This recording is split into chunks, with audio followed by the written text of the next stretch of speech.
Bismillahirrahmanirrahim. Today there is a lecture on otitis media.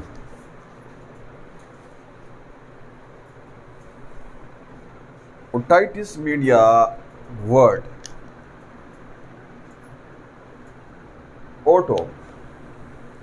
Auto मतलब year,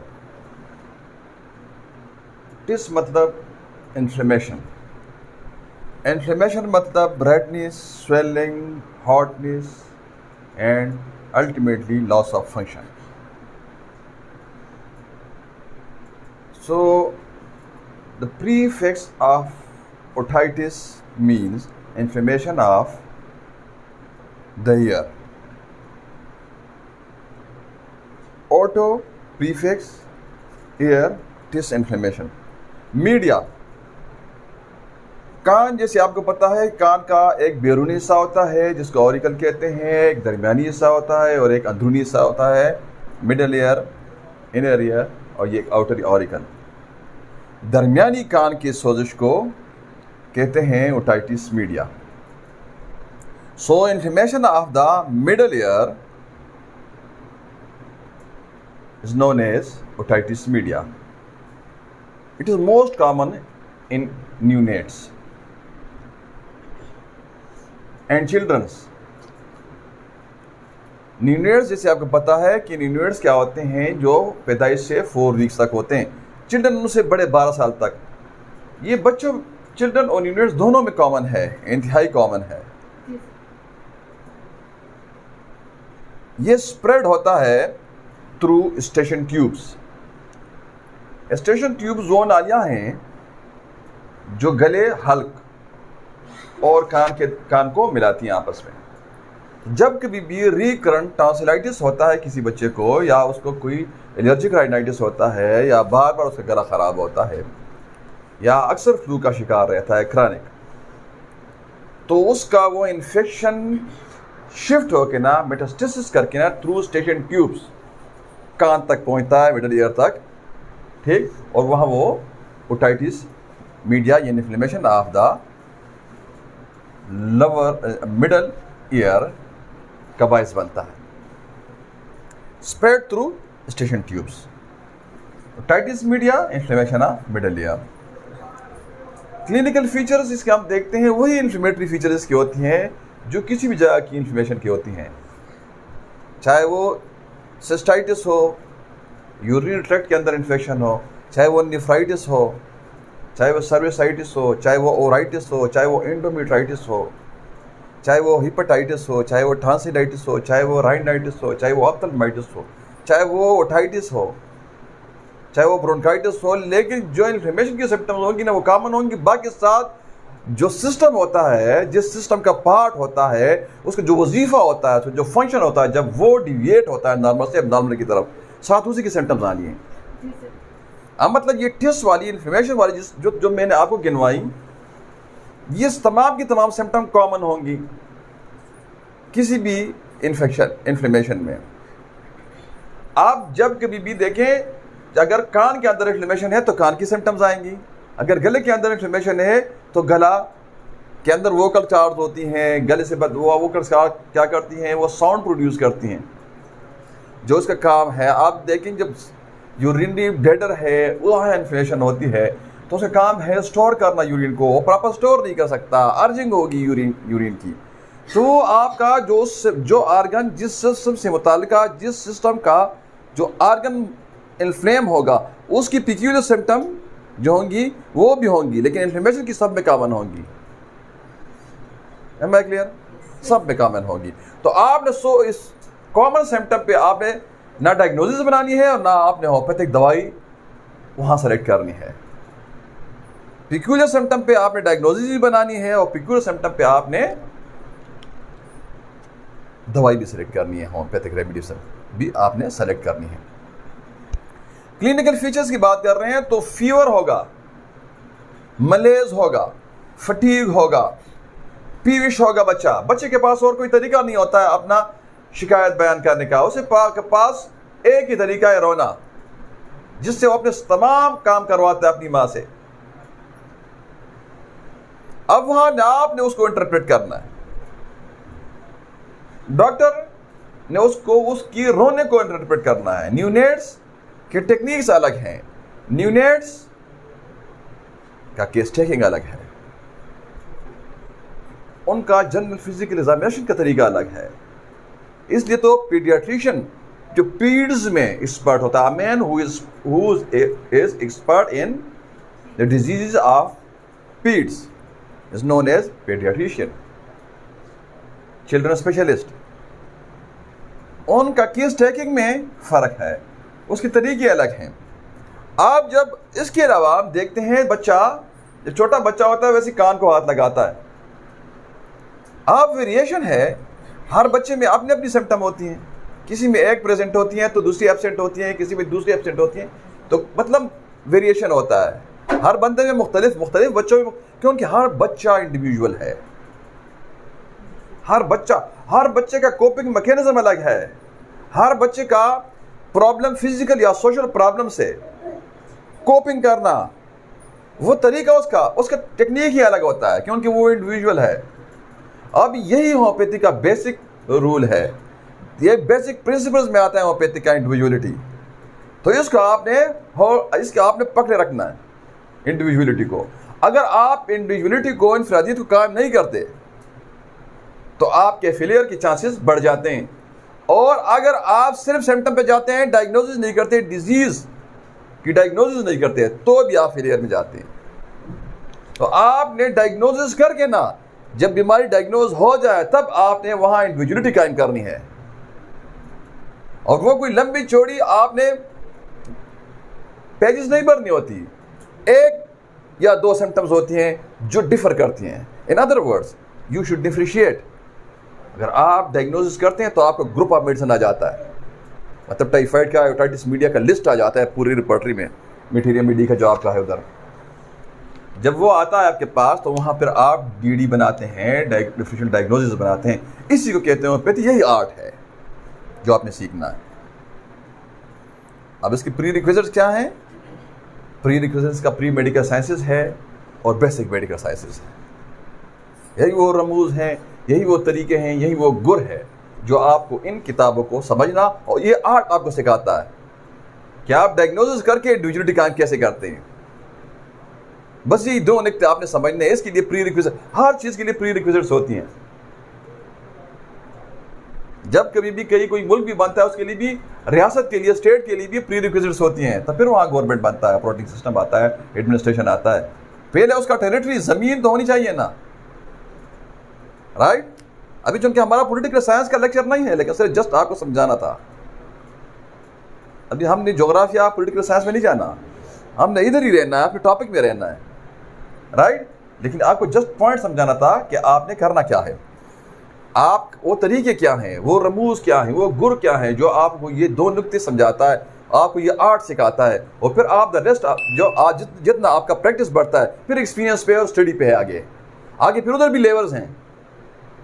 लेकिन यही आपका एंट्री है इधर, यहाँ आप हनीमैनियन बनते हो। आगे उसके बाद ना आप उसके बाद ना पूरा एक ग्रुप बनता है होम्योपैथिक डॉक्टर्स का। फिर वहाँ लेवल्स होते हैं स्टडी पे और एक्सपीरियंस पे, वहाँ भी लेवल्स होते हैं स्टडी पे और एक्सपीरियंस पे।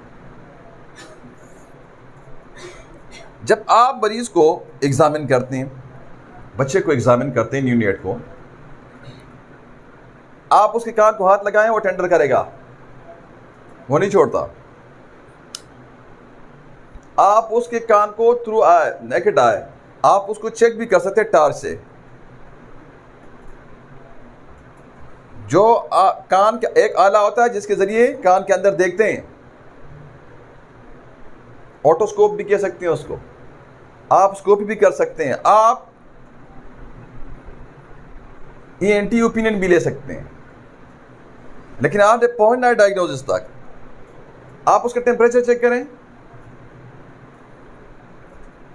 आप उसका कान को हाथ लगाएं, आप उसका कान टार्च से चेक करें, आप मरीज से हिस्ट्री लें, आप बिलुमूम और सिस्टम चेक कर दें, जो गला होता है उसको पलपेट कर लें, ये टॉन्सिल सूजे तो नहीं है, आप आंख से देख के जुकाम तो नहीं है, सीटोस्कोप से देख के चेस्ट तो ठीक है, आप उसका पल्पेशन करें एब्डोमेन का, बच्चा रो रहा है ना, आपको तो कोई वजह समझ नहीं आ रही क्यों रो रहा है, आप बच्चे का आप पेट चेक करें, वहाँ पहले देखें कोई स्कार वगैरह तो नहीं है कोई ऑपरेशन का।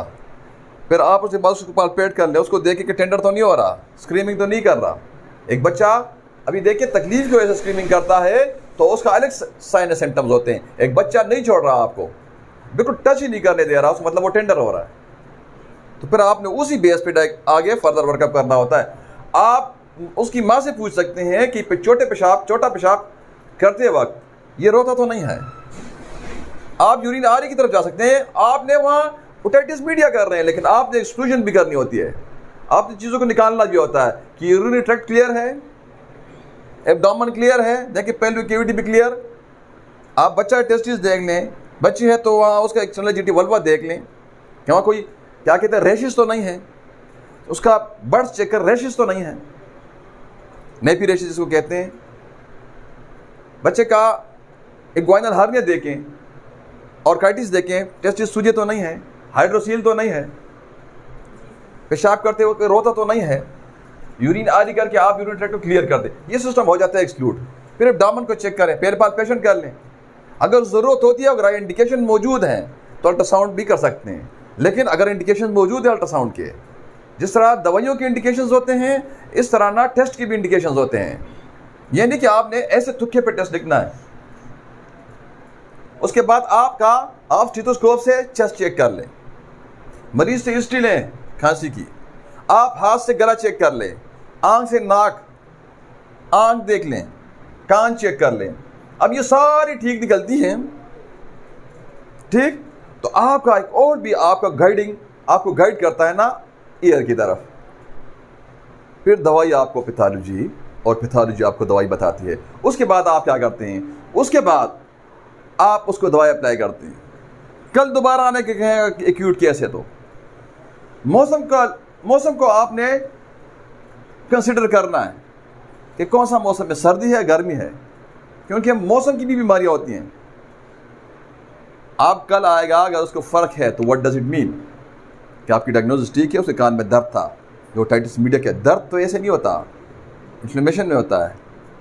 अब इन्फ्लेमेशन आगे एडवांस स्टेज में जाता है तो ओटूरिया होता है, hernia means discharge, autoimmune year, discharge from year.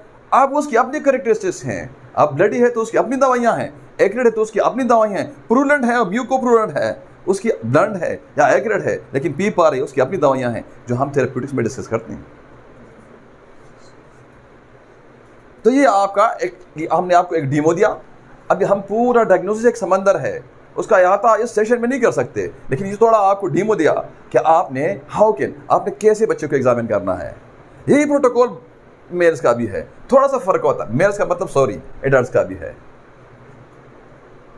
Right, ये उनका भी है, लेकिन थोड़ा सा डिफर करता है ना, क्योंकि ये बच्चा बोल नहीं सकता, सिर्फ रोता है, और वहाँ आपको थोड़ी आसानी होती है, ये थोड़ा डिफिकल्ट होता है, राइट। आप कॉम्प्लिकेशंस इसकी हम देखते हैं ना। आपको मैं एक बात बताऊं, it should be kept in your mind कि डिजीज मरीज को नहीं मारता, डिजीज नहीं मरीज को मारता, डिजीज की कॉम्प्लिकेशंस जो होती हैं ना वो मरीज को मारती हैं। ये बात हमें ज़हन में रखना है। अगर डॉक्टर डिजीज की कॉम्प्लिकेशंस को नहीं जानता तो उस कॉम्प्लिकेशंस को मैनेज कैसे करेगा? मतलब ये उसको ये नहीं पता होता कि डायबिटीज की क्या कॉम्प्लिकेशंस आएंगी, उसको ये नहीं पता होता कि ओटाइटिस मीडिया की क्या कॉम्प्लिकेशन। देखिए, ओटाइटिस मीडिया का कॉम्प्लिकेशन आपको पता होना चाहिए। अब देखें, अगर आप बेस है स्ट्रक्चर, फंक्शन और डिजीज का, तो आप इजीली यहां गेस कर सकते हैं यहाँ क्या कम। देखिए, यहां से गले से नहीं ये कॉम्प्लिकेट कर गया ना, स्टेशन ट्यूब्स है ना इधर, अब इधर ना ब्रेन नजदीक है, ब्रेन नजदीक है ना, अब ये ऊपर स्प्रेड कर सकता है, सेंट्रल यूनिट में पहुंच सकता है जो पूरा कंट्रोल करता है बॉडी को। अब इधर पहुंच गया ना तो जिंदगी खत्म, बच्चा माजूर। इधर बैरियर्स भी लगे हैं, सपोर्टिंग टिश्यू भी लगा है जिसको कहते हैं झिल्लियां, पर्दे, it's known as meninges, which has 3 parts, 3 coats, outermost dura mater, middle, intermediate arachnoid matter, the most inner pia matter. आप इन दोनों के दरमियान जो ये ऊपर वाला ड्यूरा मैटर है, अब ड्यूरा मैटर और आर्कनाइड मैटर के दरमियान जो स्पेस है सब ड्यूरल स्पेस कहलाता है। सब नीचे को कहते हैं, सब लिंगवल, जुबान के नीचे वो एलोपैथिक वाली गोली रखते हैं ना, सब लिंगवल एनजीसेड जो वेसोडाइलेटर है। सब कुटीरियस इंजेक्शन लगाते हैं ना स्किन के नीचे, सब के आगे समझ, सब ड्यूरल स्पेस, ड्यूरा मैटर के नीचे जो स्पेस होता है, आर्कनाइड स्पेस के नीचे सेरेब्रोस्पाइनल फ्लूइड होता है। सेरेब्रोस्पाइनल फ्लूइड जो होता है, सेरेब्रोस्पाइनल फ्लूइड जो होता है वो बनता है वेंट्रिकल्स में, वो उसके अंदर दौरा करता है। अब ये पहले जाएगा ना, पहुंचेगा तो पहले मेनिंजेस को इन्फॉर्मेशन करेगा, तो वो उसको, वो बैरियर जो है जो ब्रेन को कवर करता है, पहले उस बैरियर के साथ इसका मुकाबला होगा, तो बैरियर को इन्फ्लेम करेगा, which is known as meningitis.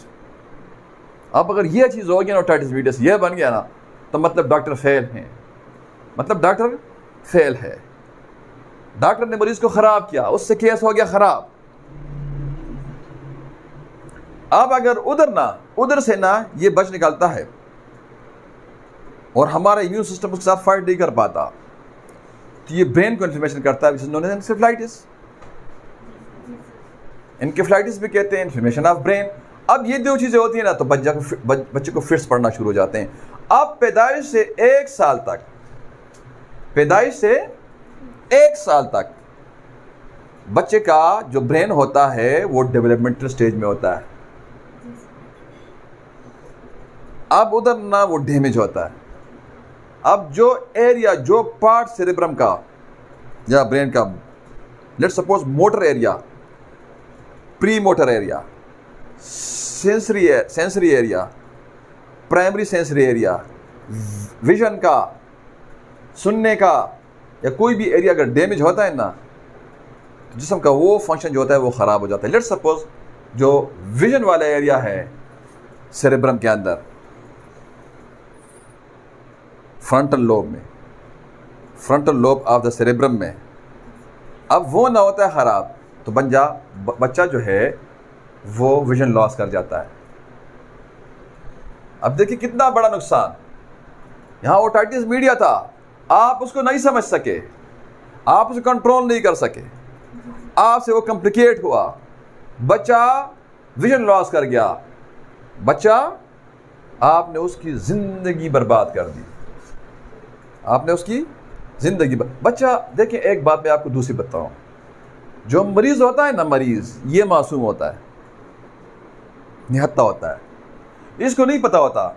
अगर ये आपके पास डॉक्टर कदीर खान भी कोई लेके आता है तो, क्योंकि वो लेजेंड है एटॉमिक एनर्जी का, ये आपके पास आता है, ये निहत्ता होता है, मासूम होता है, पाक होता है।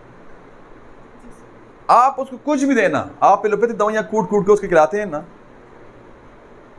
तो उसको नहीं पता होता कि मेरे साथ क्या कर रहा है, लेकिन जिसने उसको बनाया होता है ना, उसको पता होता है ये क्या कर रहा है।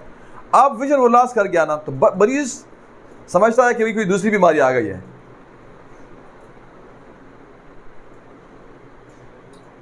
अल्लाह के काम है, दूसरी का उसके खाते में डाल देता है, लेकिन वो आपके अकाउंट में होता है, वो अल्लाह के अकाउंट में नहीं होता। क्योंकि जो अल्लाह अलीम बिज़ात सुदूर है, वो सब जानता है, गैर का इल्म, जिसका ज़ात और सिफ़ात में कोई शरीक नहीं है, उसको पता है कि ये मेरे अकाउंट में नहीं है, ये इसके अकाउंट में है, तो इसका हिसाब आपने देना है।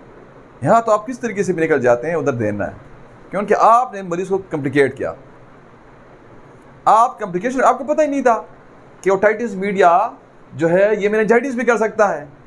आपको पता ही नहीं था कि ब्रेन जो होता है वो कितने हिस्सों में तकसीम है, 3 हिस्सों में कि 4 हिस्सों में, नहीं पता आपको नहीं पता कि ब्रेन के किसी से क्या नाम है, उसका फंक्शन क्या है, उसका पेरेन्काइमा क्या है, न्यूरॉन क्या होता है, कितने किस्म के न्यूरॉन्स होते हैं, नर्व क्या होता है, वाइट मैटर क्या होता है, ग्रे मैटर क्या होता है, सेरेब्रम क्या होता है, सेरिबेलम क्या होता है, पेंस वेरुलाई क्या होता है, मेडुला ऑब्लांगेटा क्या होता है, मिड ब्रेन और हाइड ब्रेन, और ये सारी चीज़ें क्या होती हैं, ये लोब्स क्या होते हैं, सर्कसेस क्या होती हैं, सेंट्रल सर्कस क्या होता है, लेटर सर्कस क्या होता है, लोब्स क्या होते हैं। आपको यहाँ आपको इतना भी नहीं पता कि भी स्कल की हड्डी, स्कल में कितनी हड्डियाँ हैं। स्फिनाइड बोन क्या होता है, पेरेटल बोन क्या होता है, फ्रंटल क्या होता है, ऑक्सीपिटल क्या होता है, आपको पता नहीं। आपको पता ही नहीं अल्लाह की तख्लीक का, और आप उसके स्कल केविटी में इधर काम कर रहे हैं। आपके इस ढांचे का नहीं पता कि इसके सीलिंग में इधर दो कौन सी हड्डियाँ लगी हैं, साइडों पे कौन सी लगी हैं, फ्रंट पे कौन सा लगा है, पीछे कौन सा लगा है। अब ये बोन का कौन सा टाइप है, ये फ्लैट बोन में आता है, लॉन्ग बोन में आता है, रेगुलर है, इरेगुलर, पता है। बोन कैसे बनता है वो तो बहुत आगे की बातें हैं। वहाँ कौन से फाइबर लगे वो तो बहुत आगे की बातें हैं। वहाँ कौन से, वहाँ फास्फोरस किधर लगा हुआ है, उसके एसिफाइड, उसके सेल्स क्या होते हैं, ये नहीं पता, और आप कर रहे हैं। तो आप अभी खुद ना, जो ये मेरा लेक्चर सुन रहे हैं, वो खुद अपना मुहासबा करें और अपने साथ दिल में सोचें आंखें बंद करके कि ये बंदा इलाज कर रहा है, ये अनाड़ी बंदा, ये ऐसा है ना, ये ऐसे है ना कि एक आथर को मैं पढ़ा था, पता नहीं मुझे शक पड़ रहा है काशीराम की बात है, लेकिन मैं मंसूब कर रहा हूँ, एहतियात इसलिए कर रहा हूँ, मुझे शक पड़ता है काशीराम ने कहा है कि पोटेंसी अनाड़ी के हाथ में देना। अनाड़ी वो होता है जो बॉडी के स्ट्रक्चर फंक्शन को नहीं जानता, उसको अनाड़ी कहते हैं। पोटेंसी उसके हाथ में देना ऐसा है जैसे बच्चे की हाथ में आप सुने दो धारी तलवार दे दें, जो जिधर भी घुमाएगा ना तो नुकसान करेगा। मुझे ज्यादा शक पड़ता है कि काशीराम को मैंने पढ़ा, लेकिन जिसको भी पढ़ा, लेकिन बात काम की है। ये पोटेंसी कोई ऐसी चीज नहीं है। ट्रीटमेंट इसका क्या होगा, होम्योपैथिक ट्रीटमेंट, वही हमारा तरीकाकार है कि हम सबसे पहले एक अपने मटीरियल मीडिया से एक लिस्ट उठाते हैं दवाइयों का, एक ग्रुप उठाते हैं, उस ग्रुप का सामने रख करना उसकी डीडी करते हैं, डिफरेंशियल डायग्नोसिस करते हैं।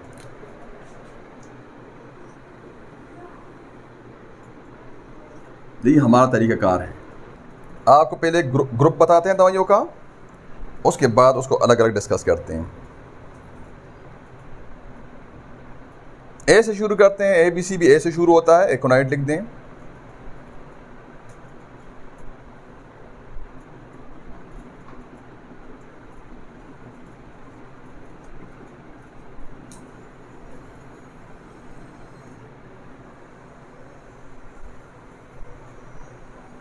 साथ साथ मैं आपको बताता भी जाऊं ना, तो दोनों इकट्ठे हो जाते हैं। एकोनाइट उस ओटाइटिस मीडिया की दवाई, ये इन्फ्लेमेशन की दवाई है, सबको पता है, फर्स्ट ईयर में आप पढ़ चुके हैं। अब यहाँ आपने किस इन्फ्लेमेशन में आप कब इस्तेमाल करनी है? सबसे पहले इसका इनिशियल स्टेज होता है, पहले 24 आवर में ये यूज़ होती है जब न्यूट्रोफिल्स आते हैं। तो जब न्यूट्रोफिल्स जो होते हैं वो चेंज होते हैं मोनोसाइट्स में, जिसको हम CBC में आसानी से देख सकते हैं। तो फिर ये एकोनाइट का स्टेज जो होता है ओवर हो जाता है।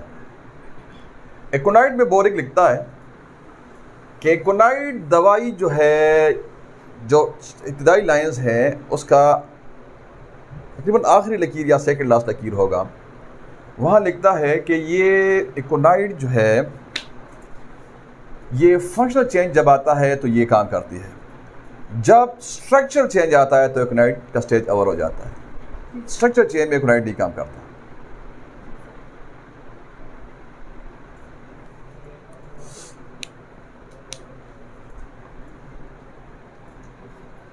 राइट। दूसरा इसका काजेशन है जो बहुत ही मशहूर है कि सर्द खुश्क हवाओं से तकालीफ का पैदा हो जाना, ये इसका काजेशन है। बस ये आप याद रखें। इधर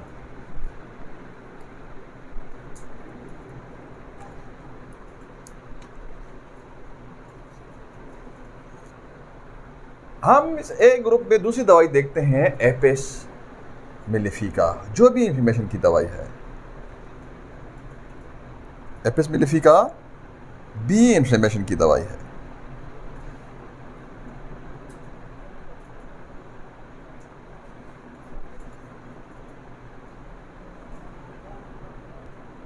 इसका जो बच्चा होगा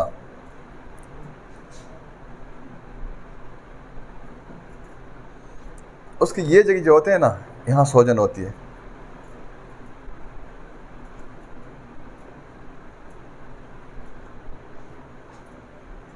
लोअर आई जो लेड होता है।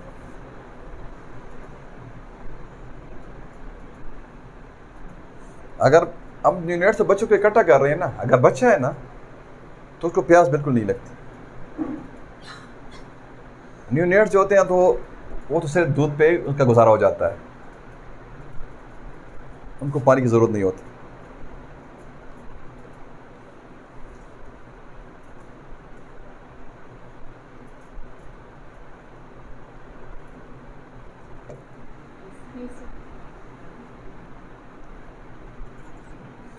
इसकी जो पहचान है, जो इसका पिक्यूलियर, जिसकी शनाख्त है, जो ये एक्सटर्नल ईयर होता है ना ऑरिकल, ये बच्चे का ये सुर्ख होगा। जो एक्सटर्नल ऑरिकल होता है ना, ये वाला जो कार्टिलेज से बना है। कौन सा कार्टिलेज है यहाँ? इलास्टिक। मैं क्वेश्चन करता हूँ, हाथ उठाएगा वो बंदा, ये हमारा प्रोटोकॉल होगा। कितने किस्म के कार्टिलेज हैं बॉडी के अंदर? जी 3 किस्म के। Elastic, hyaline and fibrous. हाँ, इलास्टिक, हाइलीन एंड फाइबरस। जो एक्सटर्नल ईयर होता है, सारी सिम्टम आपको आंख से नजर आती हैं। आप देखते हैं ये थ्रू इंस्पेक्शन आप इसको पहचानते हैं, इसको through inspection, through naked eye. जब आप एग्जामिन करते हैं बच्चे को, आप इसको ऐसे देखते हैं तो विद इन नो टाइम, कोई भी टाइम नहीं लगता आपका। ये जगह उसकी सूजी होती है, कान उसका सुर्ख होता है, रेड होता है, इन्फ्लेम होता है। आप हाथ लगाते हैं तो उसको दर्द भी होता है, सूजा हुआ होता है। बस आपने इसके अलावा कोई बात सोचनी नहीं है। वह आपने 1 मिनट में देना है खुराक, और उसको 3 मिनट आपने देखना है इंस्पेक्शन से, नेकेड आई से।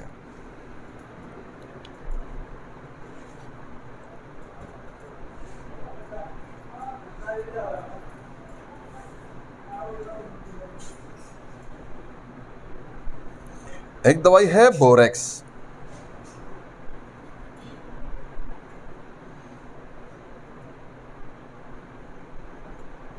जो एप्थीसेल्सर की बहुत मशहूर दवाई है। एप्थी जहाँ भी होता है, चाहे वो रेक्टम के अंदर भी होता है, एनस के अंदर होता है। एप्थी मतलब छोटे छोटे जख्म पेचेस में, एप्थी मतलब छोटे जो म्यूकस मेम्ब्रेन में, ये बात ज़हन में रखनी है। वो जलन भी करते हैं, अक्सर जुबान पे भी होते हैं, इधर भी होते हैं। ये एप्थी जो होता है ना, ये एनस में भी हो सकता है, म्यूकस मेम्ब्रेन जहाँ कहीं भी होगा, ये म्यूकस मेम्ब्रेन में एप्थी होते हैं। बोरेक्स जो है उसकी बड़ी दवाई है। बोरेक्स जो है ना, ये एंटी फंगल की बहुत बेहतरीन दवाई है, लेकिन इसका ख़ास पहचान है। इसका जो डिस्चार्ज होगा ना, वो बिल्कुल ऐसे होगा जैसे दही की तरह। ये इसकी पहचान है, बिल्कुल दही की तरह, कर्ड। अब आई में आते हैं ना, इसका जो ईयर में आते हैं, सॉरी, वेरी सेंसिटिव ईयर जो होता है इसका, बहुत ही सेंसिटिव होता है टू स्लाइट टेस्ट नॉइज। अब थोड़ा सा भी बंदा हल्का सा बोलता है ना, उसका ईयर जो होता है बहुत ही सेंसिटिव होता है, लेकिन not so much disturb by louder ones. तेज आवाज से कोई तकलीफ नहीं होती, तेज आवाज से कोई तकलीफ नहीं होती।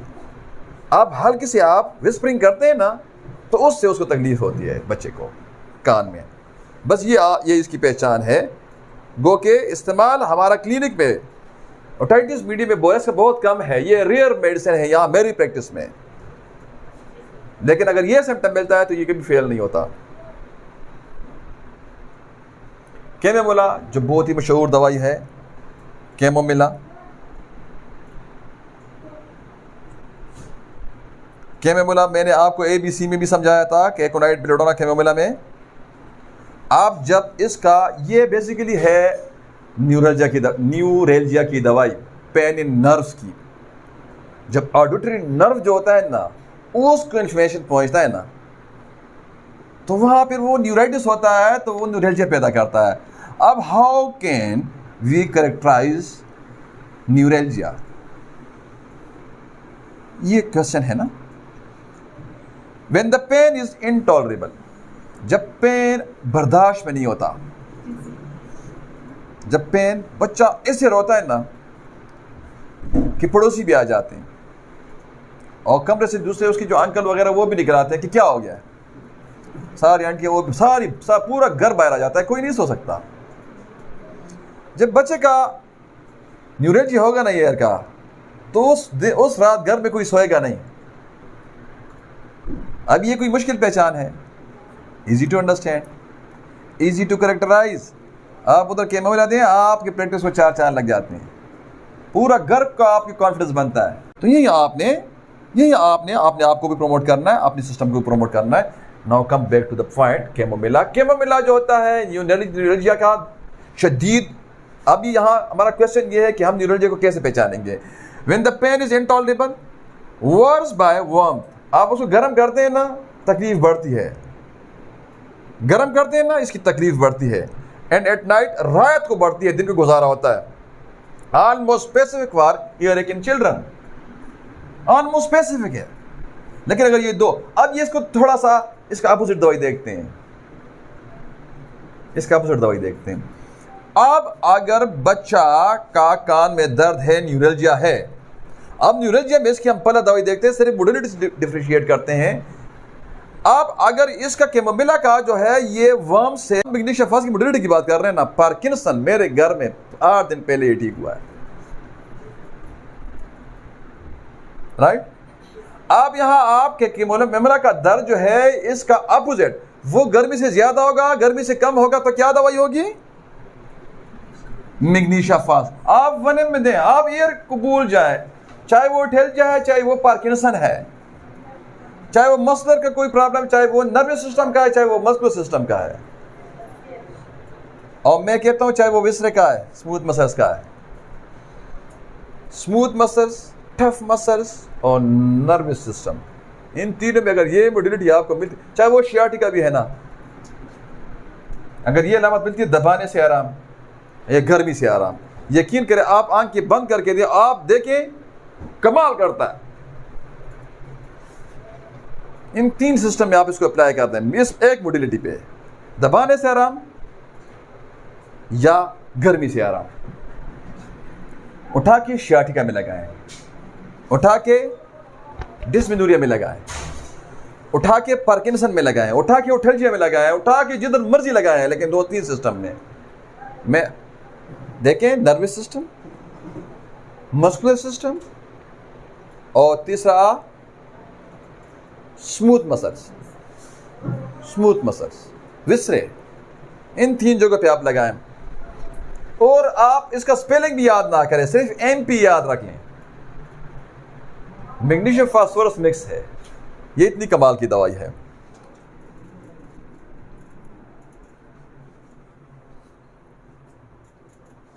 अब एक दवाई है कैप्सिकम,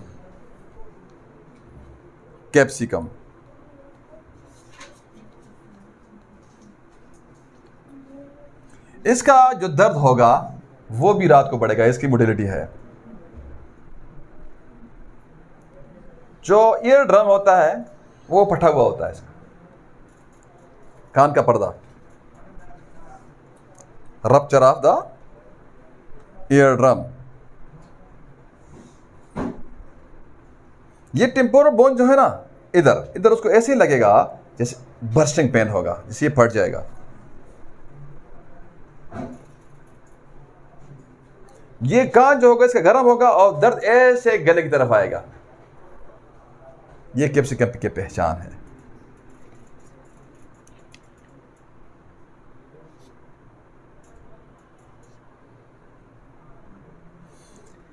जब दिन गर्म और रातें ठंडी होती हैं, साया ठंडा होता है, ये जो आखिरी महीना होता है मौसम गर्मा का, जब गर्मी एंड हो रही होती है और विंटर सर्दी आ रही होती है, इन दिनों में कोई भी तकलीफ इंक्लूडिंग ईयर एक, जब गर्म सर्द होता है बंदा, थर्मोस्टेट ख़राब हो के ना डल का मारा,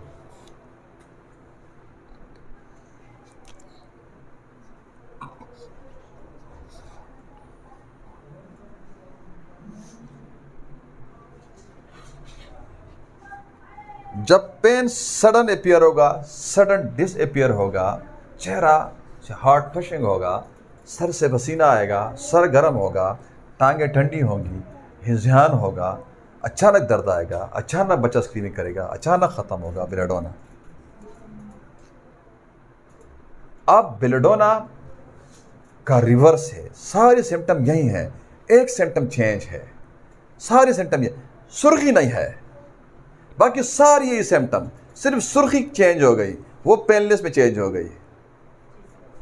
फेयर एंड फास्ट देखिए वहाँ पिग्निश फास्ट ओके ममेला को हमने डिफरेंशिएट कैसे किया, मोडिलिटी चेंज, एक को गर्म से अफाका, एक को गर्म से ज्यादती, और इधर हमने बेलेडोना को सिर्फ एक सिम्टम चेंज करके ना दूसरा लगा दिया, सारी वही रहने दी, सारी वही रहने दी। वहाँ एक में हमने 2 सिम्टम बताई, कोई मुश्किल हम बता रहे हैं आप लोगों को?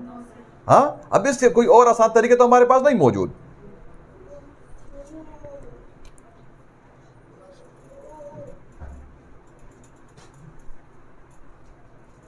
आठ दवाइयां हो गई हमारी। Hepar sulph, hepar sulph great antiseptic दवाई है, हीपर सल्फ ग्रेट एंटीसेप्टिक दवाई है। अगर आग अंदर कान के अंदर कोई दाना, मतलब आपको वहां वो दर्द होता है थ्रोबिंग, आपको शक पड़ता है कि अंदर दाना है कहीं, तो हीपर सल्फ।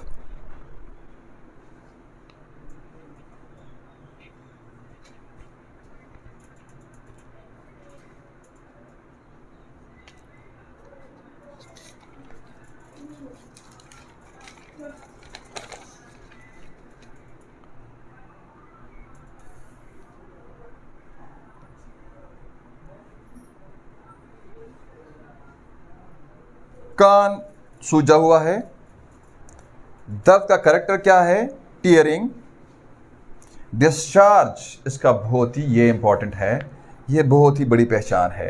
अगर कान से जो डिस्चार्ज होता है वो स्ट्रिंगी है, येलो है, स्ट्रिंगी है, तार बनाता है, आपने और इससे कट ही नहीं होता, चाहे वो नाक से किधर से भी है मैं क्लियर, चाहे वो गले में है, केटार कहाँ का भी है, रायना का है, थ्रोट का है या ईयर का, कहीं का भी है, अगर वो स्ट्रिंगी है, येलो है, ठीक है, फीटेड डिस्चार्ज है, स्पेशली स्टिचेस हैं, sharp stitches in the left ear, Kali bike.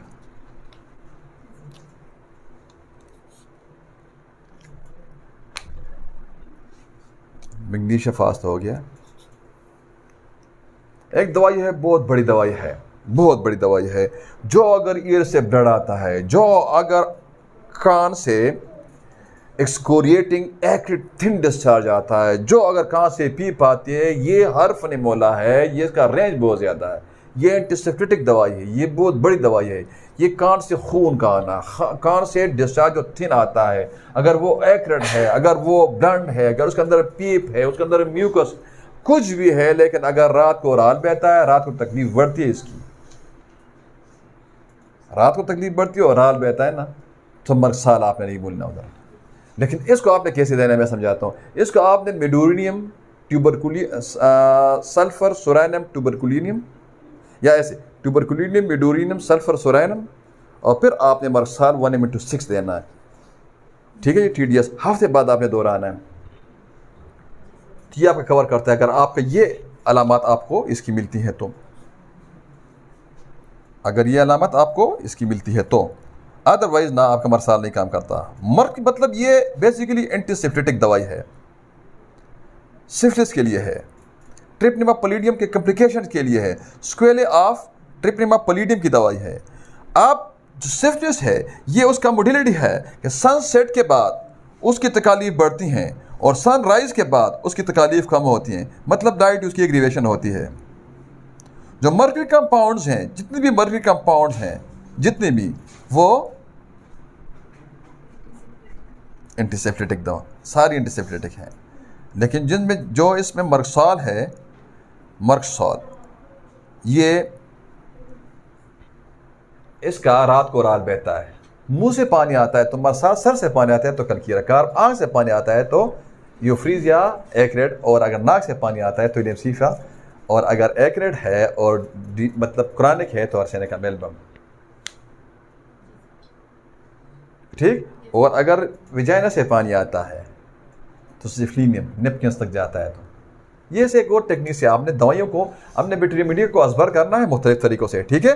परसेटीला बहुत बड़ी दवाई है ईयर की, SOM कहते हैं इसको शॉर्टली, सेप्टिकोटाइटिस मीडिया। आप सेप्टिकोटाइटिस मीडिया की पसटीला बहुत बड़ी दवाई, सप्रेस साइकोसिस की दवाई है, एंटीसाइकोटिक दवाई है।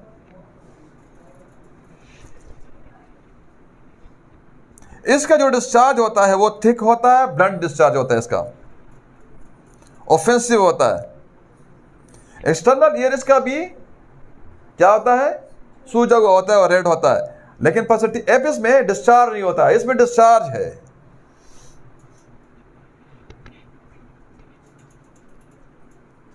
इसका केटारल है, केटारल मतलब केटारल उठेलजिया है, केटार मतलब डिस्चार्ज वाला। इसका थोड़ा ना कान बारी हो जाते हैं, थोड़ा डेफनेस आ जाता है, कान बंद हो जाता है।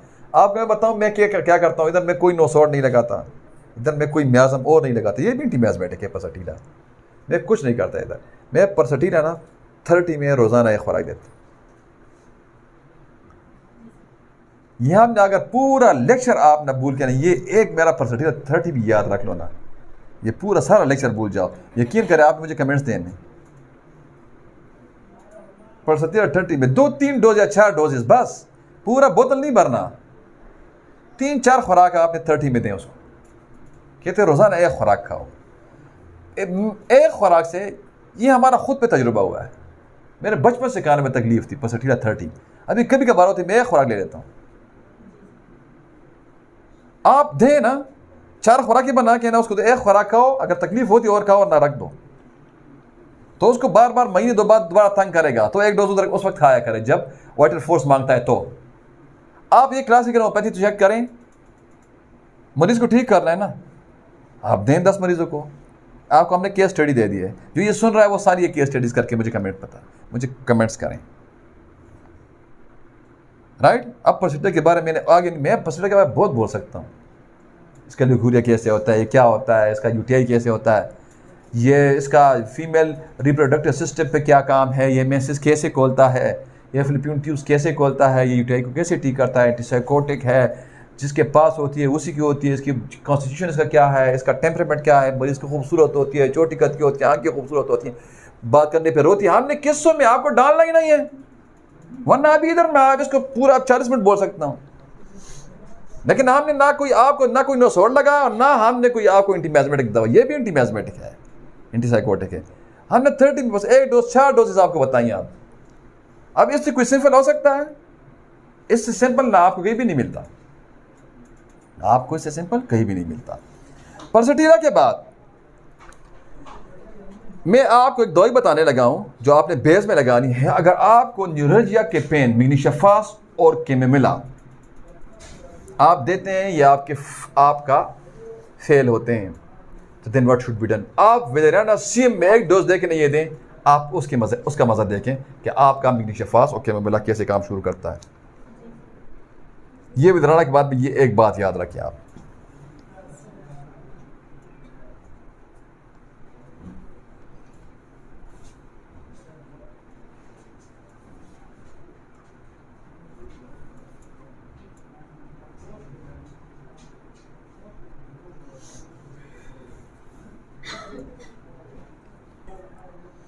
एक दवाई है, बहुत बड़ी दवाई है, हड्डियों की जान है, एंटीसेप्टिक दवाई है, गोल्ड से बनी है, नॉन एज ऑरमेट। अब ये आपने कब देनी है ये बात, अब मैं आपको समझाता हूँ। हड्डी देखें, इधर कान के अंदर 3 छोटे बोन्स होते हैं, स्टेपिस, इनकस एंड मेलियस। अब जब उनकी केरीज क्या होती है? Progressive decay of the bone, हड्डियों का गलना सड़ना। इन 3 हड्डियां जब गलनी सड़नी शुरू हो जाती हैं तो वहाँ ऑरमेट काम करेगा। कोई एवर साइंस इधर काम नहीं कर सकता, उनकी लिमिटेशंस है। अब यहाँ क्वेश्चन ये है कि सर हमें कैसे पता चलेगा कि इसको केरीज हो गई उधर बोन में? ठीक है, तो इसका ये क्या है कि इसका ऑब्स्टिनेट, इसका जिद्दी किस्म का होगा उठोरिया। नंबर 1 जिद्दी हो, ठीक नहीं होगा, कोई दवाई रिस्पॉन्स नहीं करेगी, ना कोई टेल्यूरियम, ना मर्क्साल, ना कोई काम नहीं करेगी। नंबर 1 फीटेड होगा, बहुत ही बदबूदार होगा। जब कोई चीज़ गलती से हटती है तो उसकी बू कितनी खतरनाक होती है, इसकी बहुत ही खतरनाक बदबू होगी।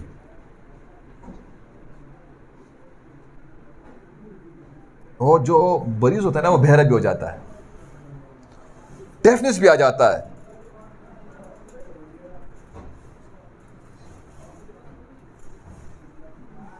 जो एक्सटर्नल मेटस होता है ना, ये केनाल जो है, ये पीप से भरा हुआ होता है, मतलब वो गल सड़ रही होती है ना, ये बिल्कुल पैक होता है पीप से, और बदबू आता है। यकीन करे कमाल करते हैं औरमेट। हम ऐसे देते हैं एक्सरे 30, मिडोरिनियम 200 एक डोज, ठीक है जी। फिर तूजा CM 1 डोज, एरामुड CM 1 डोज, तूजा 30 और अमट 30। ये हमारा प्रोटोकॉल है, ये हमारा प्रोटोकॉल है क्लिनिक का। क्लियर? और अमट के बारे में आगे हम और नहीं बताना आपको। दवाइयाँ आपकी फेल होती हैं तो आपने, मैं आपको 3-4 दवाइयाँ बताता हूँ, वो आपने इंटरकरेंट के तौर पे अपने साथ रखनी है। सल्फर, सोराइनम, ट्यूबरकुलिनियम, मिडोरिनियम, पायरोजीनियम, 5 दवाइयाँ होगी। और ग्रेफाइटिस 6। ग्रेफाइटिस का जो है, जो ग्रेफाइटिस का जो डिस्चार्ज होता है वो एक्रिड होता है। जहां कहीं भी लगता है तो जगह को छील के रख देता है।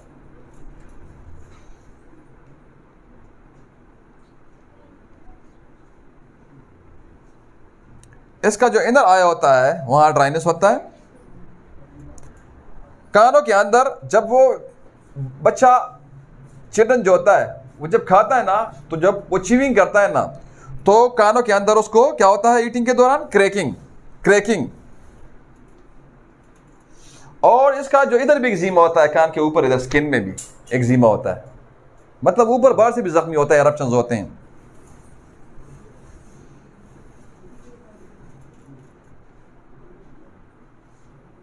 शोर में ये अच्छा सुनता है।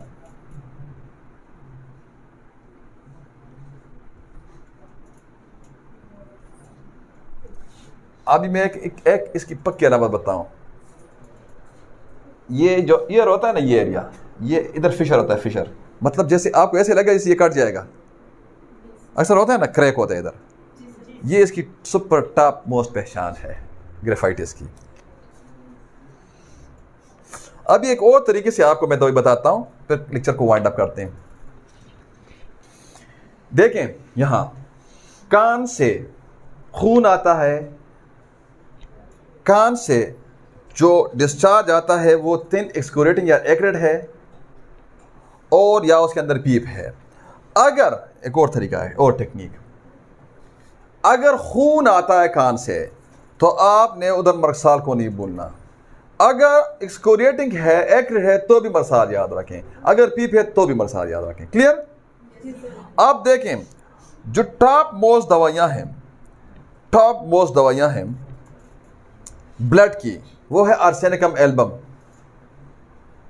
बच्चा बेचैन होगा, बेचैनी इसकी बहुत ज्यादा होगी, उसको मेंटल रेस्टलेस होगा, राइट? अगर पेल है तो फेरमफास, और अगर पेल नहीं है, बेचैन नहीं है और मरसाल के सिम्टम नहीं है, तो फिर आपने उधर क्लिनिकली परसल्फ देना है। किधर? ब्लड में, जब ब्लड आ रहा होता है तो, राइट? फेरमफास की एक और अलामत मैं आपको बताऊं, इसके जो खून आएगा ना इधर हेमोरेज में, वो क्या होगा? वो ब्राइट रेड होगा, ब्राइट रेड इसका खून होता है। अब अगर एक्सक्रीटिंग होगा, जो सीरम नहीं होता, सीरम जानते हैं ना, जो प्लाज्मा से निकालते हैं, ब्लड प्लाज्मा से, थिन सीरम, उस सीरम की तरह है, और एक्रिड है तो टेल्यूरियम 6 में मैं देता हूं, और पोटेशियम में नहीं काम करता, सिर्फ 6 पे काम करता है। लेकिन अगर नहीं करता तो सल्फिन लगा के दें। अगर उधर आपका ब्लड में आपकी दवाइयां फेल होती है, सल्फर सोरानियम डिस्टॉक लगा के फिर दें। इंटरकट में लगाना भूल गया, और इधर आपने फिर सिफ्टीनियम लगाना है। अगर पेट भी बच्चे का सख्त है तो एलोमिना, बच्चा कमजोर है तो कलकीरा फास। एक दवाई है जो हम चीप पुनिया बना के दे देते हैं कान के दर्द में, सिस्टस्कैन।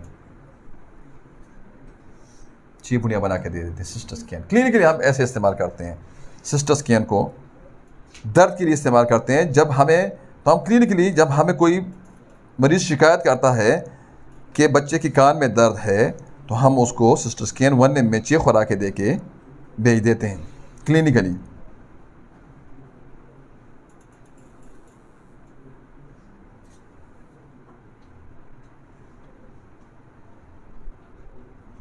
अब इसका हम मटीरियल भी डी का देखते हैं तो इसका डिस्चार्ज होता है सिस्टर स्कैन का, वाटरी डिस्चार्ज होता है, फीटेड इसका पस होता है,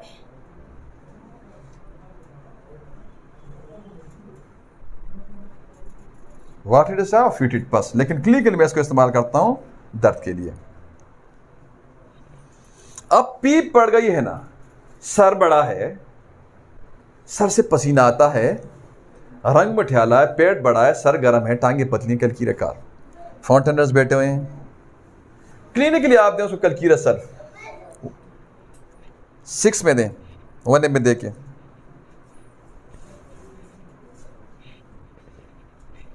यहां आपकी दवाइयां पीप पे फेल होती हैं तो आपने ट्रकाउंट कौन सा लगाना है, ट्यूबरकुलिनियम, सल्फर, कलकीरकार और लाइको। ये हम 1 में 6 वाली 4 खुराकें दे देते हैं एक दिन में। अगर उधर हमें शक पड़ता है ना पीप के अंदर कि जो अंदर 3 छोटी हड्डियां हैं ऑसिकल्स, अगर वो गल सड़ गई हैं तो वहाँ एरोमेट का इस्तेमाल करते हैं ना। अगर हमें थोड़ा सा इंप्रूवमेंट स्लो मिलता है तो हम वहाँ ऐसा फुटीडा देते हैं जो हड्डियों की जान है, ऐसा फुटीडा।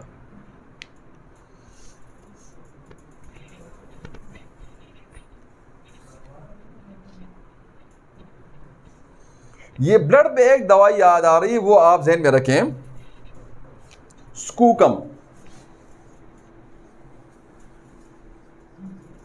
स्कूकम इस पर सिर्फ बोर्ग ने लिखा, सिर्फ बोर्ग ने इस पर लिखा है, छोटी सी दवाई है, ओटाइटिस मीडिया की दवाई है, स्कूकम चक एक्वा इसका पूरा नाम है। यह एंटीसूरिक है, सेप्टिक ओटाइटिस मीडिया की दवाई है और ये है फीवर की दवाई है। इसको एज ए मैस्मेटिक ट्रीटमेंट के तौर पे आप ये दे सकते हैं अगर आपकी दवाइयाँ फेल होती हैं तो, राइट।